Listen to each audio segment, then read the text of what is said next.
Guys, ayan, assemble natin tong nabili nating pressure washer, high pressure portable washer, guys, pang car wash or motor wash, no. Pagka bumili ka, guys, syempre may kasamang manual yan. Ayan, meron pa siyang, ito yung papunta to sa faucet, ayan, kinakabit. Ayan, tapos talaga mo dito ng hose. Tapos ito, meron na rin siyang kasamang hose. Ito yung papunta sa paggagamit ka ng guys, ng timba. Lulubog mo lang ito, ayan, meron siyang strainer dyan para hindi barahan ng lug. Lubog mo lang na ganyan. Tapos itong inlet niya dito, guys, no? May adapter na siya. Kakabit mo lang na ganyan, Yan, make sure lang lock na lock, walang leak dito, guys, ha? Ayan. Okay. So dito naman yung papalabas yung outlet niya. Ito dito, ang lalagay mo dito, guys, ito nga pala yung power button niya. Supply yan. Okay. Kung gusto niyo rin ito, ilalagay ko na lang yan sa link. Yung link niya, guys, ha, sa description. Okay. 220 ito. Okay. So ito, may mga pala dito, mga ventilation siya para hindi mag-init, guys, ayan, ayan, dito design lang to, kabilang okay, ayan. Tapos, guys, ito yung pinakaganya, ayan, meron siyang dito yung pinindot mo yan, syempre lalabas yung tubig. So meron na siyang 7 meters na kasamang hose, ayan.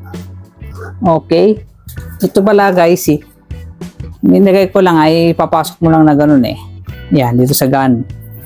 Okay. Tapos itong kabilang dulo niya, ayan, meron ito, meron siyang pinakalock. Dito mo siya ilalagay, guys. Ayan, dito. Simple lang, ganyan mo lang, itulak mo na ganyan, tapos ilak mo siya. Ganyan. Ganyan pala. Teka, ganito, guys, para mag-lock siya. Okay, ayan. Yan, tapos sasaksak mo lang to, 222 volts to, guys. Tapos may kasama rin siyang ito, pwede mo lagay dito yung, halimbawa, mag-shampoohin mo yung kotse or motor, dito mo ilalagay. Ayan, tatanggal to, ayan, tapos lagay lang. Yan, okay. Tapos ito, nilalagay yan dito lang po, guys,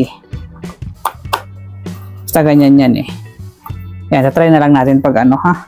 Ito na, mga guys, ayan, susubukan na natin itong pressure washer, guys. So ayan, so doon natin isasaksak, may outlet dyan, ayan, okay. So makikita nyo, ayan, naka-off pa siya, saksak natin, guys, ayan, saksak na siya. Tapos try natin, ha. Syempre yung hose niya,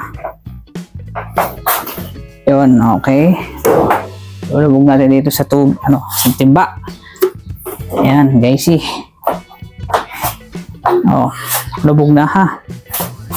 Tapos nakakonect na siya dyan. Okay, so itong ganya, yan, tingnan natin kung gaano kalakas ito, guys, ayan, okay. So dapat huwag kayo magulat, guys, kasi medyo malakas ang perform mo. Ayan, okay siya, guys, malakas ang pressure nyo. Pwede panlinis to sa kotse, motor, kahit sa mga flooring, guys, okay. Ayan, pwede mo baguhin yung so ayun, guys, okay din, malakas ang pressure talaga nito. Ayan, so ilagay ko na yan sa basket, guys, nasa basket lang, click nyo lang yung link pagka bibili kayo nito. Adjustable din, guys, yung sa ganya kung gusto nyo yung mas mahina or malakas na labas ng tubig. Okay, thank you.